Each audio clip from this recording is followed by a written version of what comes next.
Fala, futuros milionários! Como será que se analisa fundos imobiliários? Você já investe em fundos imobiliários e não sabe analisá-los corretamente? Este vídeo é para você. Seja bem-vindo ao canal Mentoria Financeira. Eu sou o professor Esdras Lins, gestor financeiro e especialista em investimentos. Hoje eu vou te mostrar um passo a passo simples como analisar qualquer tipo de fundos imobiliários e descobrir se ele vale a pena ou não para a sua carteira. E no final desse vídeo eu vou te mostrar os erros que os iniciantes cometem gravíssimos ao se analisar um fundos imobiliários. Como se analisar os fundos imobiliários? Primeiro, a gente precisa entender que tipo de fundo imobiliário que nós estamos analisando. E aí, os fundos imobiliários se dividem em vários setores produtivos da sociedade. Pode ser tijolo, papel, híbrido, renda urbana e muitos outros. Os tijolos investem em imóveis físicos, como shoppings, escritórios, supermercados, farmácia e por aí vai. Temos também o tipo papel, que é título de dívida imobiliária. É como se ele fosse um banco que empresta dinheiro para outros ativos construírem. Tudo voltado para a parte imobiliária. O terceiro é o híbrido, ou seja, que tanto investe em tijolo como em papel. Outra coisa que a gente tem que ver também é em relação à localidade e à qualidade dos ativos, principalmente para fundos de tijolos. Localização é tudo, né? Então, um shopping bem localizado tem menos riscos e vacância do que um outro shopping aí em cidade pequena. Eu vou dar um exemplo aqui, um exemplo real. O MAL 11 tem um shopping Madureira, aqui no Rio de Janeiro. E o XPML 11 tem shoppings muito vantajosos em São Paulo. Você precisa avaliar, né? Numa crise, quem vai sofrer o impacto primeiro? Um local que tem um rendimento mais alto ou em outros locais que as pessoas são mais carentes. Além disso, a qualidade do imóvel dos inquilinos influencia muito. Como eu acabei de dizer, em uma crise financeira, quem sofre mais? O shopping Madureira no Rio de Janeiro ou o shopping Guatemi em São Paulo? A tendência é que as pessoas que têm mais dinheiro sofram menos impacto com a inflação e deixem de comprar menos do que as pessoas que têm um rendimento mais baixo. Outro ponto que tem que ser avaliado é a vacância. O que é vacância? É o espaço vago que tem para ser alugado e não foi alugado ainda. Quer ver? Vou te dar um exemplo. Digamos que você tem um prédio com 100 apartamentos. Desses 100 apartamentos, tem 10 que não estão alugados. Qual é a porcentagem de vacância desse prédio que você tem? 10%. Por quê? 10% desse prédio não está alugado. E isso traz o que para você? Prejuízo. Porque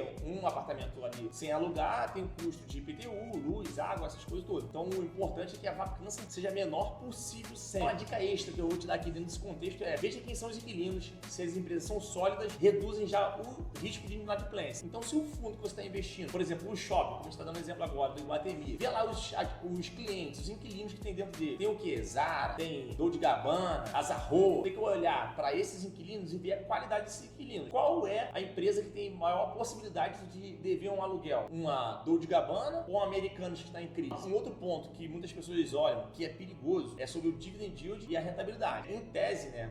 O dividendo, quanto maior, melhor. Só que, cuidado com dividendos muito altos, sem fundamentos. Às vezes são dividendos pagos sem recorrência. Outro ponto, gestão e taxas. Quem está administrando o fundo é uma boa gestão? Faz a diferença. Então, se você conhecer o gestor, conhecer o fundo que está sendo gerido por quem, né? Os fundos imobiliários têm esse ponto positivo também, porque a comunicação com o gestor é relativamente fácil. Você consegue mandar um e-mail para ele, você consegue telefonar, você consegue o contato dele, consegue. Lembrando que o gestor, né? O fundo imobiliário é o teu funcionário. Você está pagando ele para gerir os seus bens. Isso é muito importante você olhar a gestão e as taxas. Porque se essa taxa de administração estiver muito alta, também está corroendo ali o seu dividendo. Se até aqui você gostou e quer saber mais, digite FDD e conheça o programa completo de análise de fundos imobiliários, ações, criptomoeda e todo o programa completo que eu tenho de planejamento financeiro. E por último, o mais importante, qual é o maior erro do iniciante? É justamente olhar para os dividendos. Como eu disse, existem muitos fundos que acabam pagando dividendos que não são recorrentes. Então, proveniente de uma venda de um ativo, ele tem que distribuir esse lucro com as pessoas, com os acionistas. E acaba ali mascarando o dividendo. É recomendável que você olhe ali